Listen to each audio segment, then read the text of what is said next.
Hi, I'm Milla Mäkinen. I'm a musician, I'm voice teacher and yoga teacher. And past 3 years, I've been exploring how we can, with the help of functional neuroscience, improve our singing. So, in this very short video, I'll share some key ideas about that.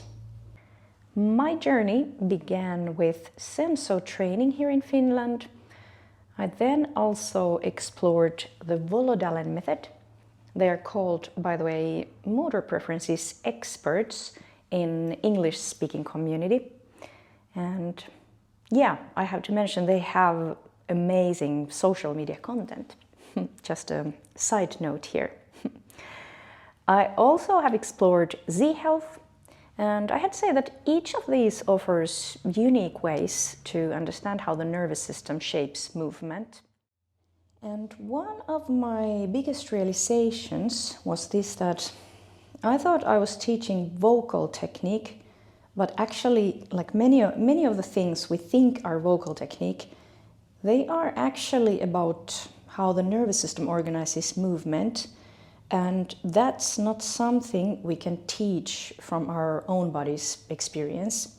So let's take an example. If I tell a student to bend their knees or tug their tailbone or straighten their neck, that's not really vocal technique. And I might mean well as a voice teacher, but without knowing how their brain organizes movement, I'm actually just teaching what works for me or what I think is generally right. And intensive singing, or let's say force, that can be applied in so many different ways. But the real question is, or at least the question that interests me, is that how do we do it in a sustainable way in singing? Because just like in singing, also in sport, energy efficiency is always the key. So what I have learned here is if the muscles can't store and release energy efficiently, then even the best vocal technique won't be enough. And this is what we often see.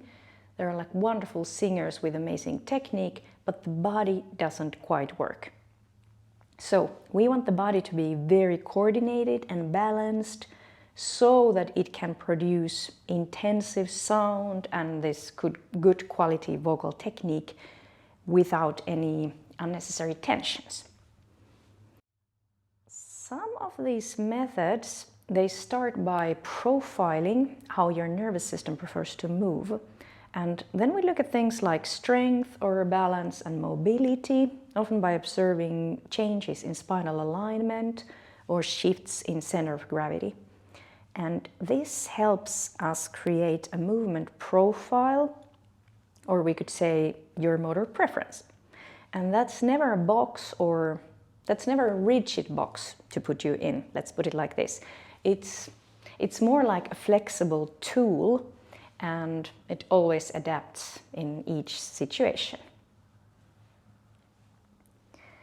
One of the first profiling distinctions studied and validated in Volodalen research, by the way, is whether your body prefers flexion or extension.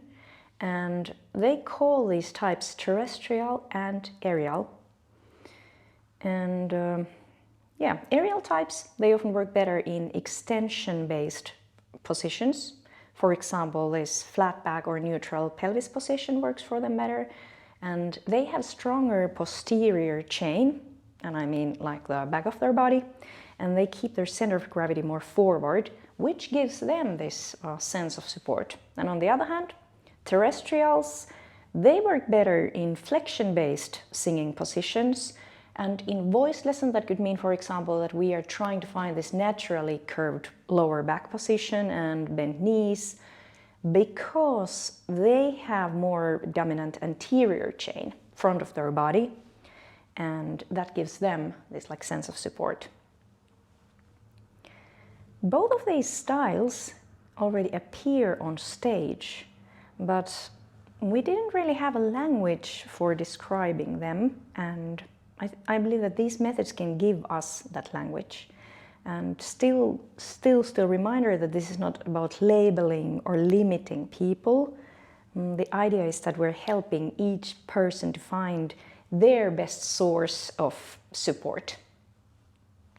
And yeah, what is this mysterious support in singing?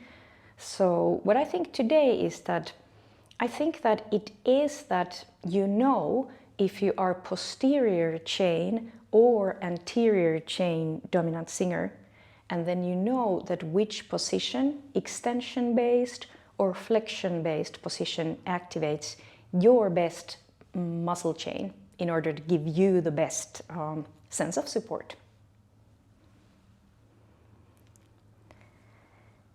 Yeah, and you can just imagine that how different the instructions would be and how much actual power could be lost if a teacher happens to be the opposite type and teaches purely from their own body's experience.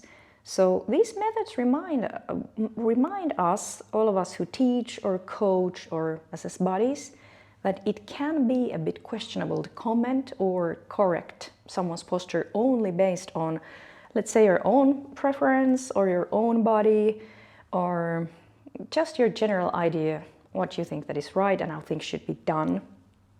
And instead, we need to understand how the body works on an individual neurological level and support each person in doing what works for them. And if we can guide a student more consciously toward what works for their body, their whole system can start to engage with vocal technique in a completely new way.